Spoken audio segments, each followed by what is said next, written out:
Hi guys, this is Gaurav from Gizmois.com and today we'll compare 3 contenders from the Rs 10,000 USD 150 or thereabouts bracket against each other. Competing in this no-nonsense shootout are the Asus Zenfone Max, Leeiko Le1S and the Redmi Note 3. Here we go. The Redmi Note 3 is a good-looking phone with a premium unibody metallic construction. The Leeiko on the other hand is somewhat reminiscent of the iPhone 6s but looks and feels premium as well. The Zenfone Max doesn't get a unibody or a full metallic construction like the other two contenders here. Instead, it features a plastic body that mimics metal but really feels well built and more rugged than the other two overall. An important point to keep in mind here is that while the Redmi Note 3 and the Leeiko Le1S get a fingerprint sensor, the Zenfone Max makes do without one. The Leeiko looks visually pleasing while the Zenfone Max feels solid and built to last, but the overall winner here will be the Redmi Note 3 with its premium finish and great construction. The Zenfone gets a Snapdragon 615 octa-core processor, the Redmi Note 3 gets a Snapdragon 650 hexa-core chip, and the Leeiko is packed with a MediaTek Helio X10 octa-core unit. So on paper, the Leeiko Le1S has the edge. However, these are only numbers. The real-world performance of these phones is somewhat different from what those specs may suggest. To start with, the Antutu benchmark results of these three phones suggest that the Redmi tops the chart, followed by the Leeiko at second, with the Zenfone coming third. The difference in the scores is also quite large here to overlook.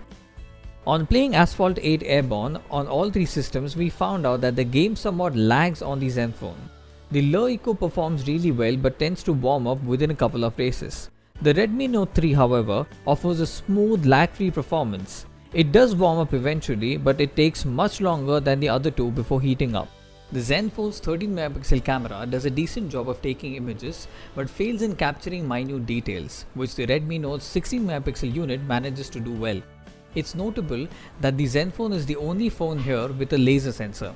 Well, the winner of this department is the Leeiko, as its 13-megapixel rear shooter produces slightly better images than its immediate rivals. There is no argument here since the numbers convey the story rather honestly. The Zenfone Max with its huge 5000 mAh battery stands taller than the 4000 mAh battery of the Redmi and the much smaller 3000 mAh unit of the Leeiko. Having said that, both the Note 3 and 1S support fast charging, which the Zenfone doesn't. The Redmi Note 3 wins this shootout rather convincingly. It's built surprisingly well for its price, offers great performance and has a capable shooter. It features a fingerprint scanner and delivers decent battery performance as well. That doesn't mean that other two phones are bad in any way. Horses for courses, they say. So here is who should be buying the other two phones and why. If you want to buy a phone that does almost everything right with a special emphasis on battery life, then the Zenfone Max is your go-to device. It is also the most economical phone to buy of the three. The Leeiko Le1S offers the best camera of the lot. The battery on this phone is the smallest in comparison, but its charge time is the fastest of the three. If you can trade in the heating issues for a better camera, put your money on the Leeiko. Before you leave, here's a little something we wanted to tell you. At Gizmois, we're here to serve you some smashing tech reviews blended uniquely with entertainment.